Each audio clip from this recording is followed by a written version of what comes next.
अधिकारी होत्या, त्याचे पैसे सांभाळणं, त्याच्याकडे महिला घेऊन जाणं हे त्या काम बघत होत्या। आणि अशा वेळेस आमची मागणी आहे रुपाली चाकणकर बाईंना अटक करावी आणि गोंधू वाळाला फाशी द्यावी।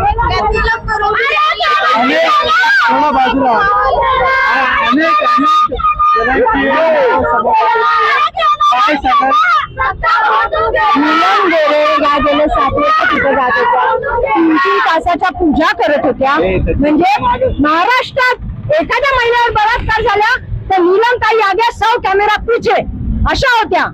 आणि आता त्यांना काहीच नाही, कारण का त्या तिथे जात होत्या, भक्त होत्या, नाडा बांधला होता त्यांच्या हातात मंत्रीपदासाठी, आमदारकीसाठी, म्हणून तुम्ही गप्प आहात।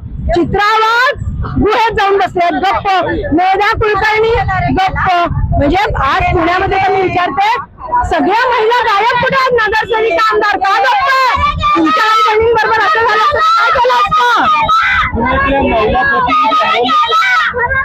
खरंच पुण्यातल्या महिला प्रतिनिधी गायब आहेत का हरवल्यात हा प्रश्नचिन्हच आहे। काही मध्यंतरी तुम्ही नाशिकला भेट दिली, तिथे पोलीस आयुक्तांशी चर्चा केली, मात्र अजूनही कोणती दखल घेण्यात आलेली नाही। मग रस्त्यावर आम्ही अजून उतरणार ना, आज मयत काढली, उद्या कोर्टात घुसून मारू आम्ही त्याला। लक्षात घ्या, महिला रस्त्यावर अंत बघू नका, तिच्यावर कारवाई करा, तिला अटक करा, आमच्या मुली बाळी वाचवा। कारण का जर रक्षकच भक्षक झाले तर शासनाने काहीतरी केलं पाहिजे।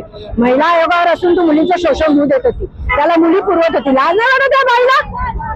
आणि खराच सारखे बंधू निर्माण होऊ नये म्हणून चौरंगा करा। एक तर उदाहरण द्यावं, छत्रपती शिवाजी महाराजांचं नाव घेऊन मत मागता, लाज वाटली पाहिजे, त्यांचं ऐका ना, करा ना एक चौरंगा। आज तुम्ही पत्र देखील पाठवणार आहेत? हो, आज आम्ही पत्र पाठवणार आहे, पत्र दे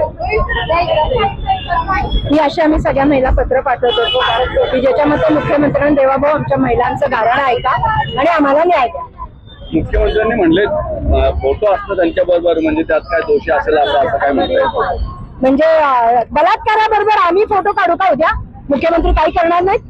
आमचा प्रश्न आहे मुख्यमंत्र्यांना, एक बलात्कारी म्हणजे 25 वर्षापासून लहान मुलींपासून महिलांवर अत्याचार करतोय, त्याच्याही महिला आयोगाची अध्यक्ष पाय पूजत होती, पूजा करत होती। मुख्यमंत्री तरी थोडं ते विचार करून बोला। मुख्यमंत्री आता म्हणून ते पत्र लिहिलं आम्ही की आम्ही पत्र देतो, जागा होती नाही, भाऊ जागा होईल, झोपवाल का आमचा भाऊ?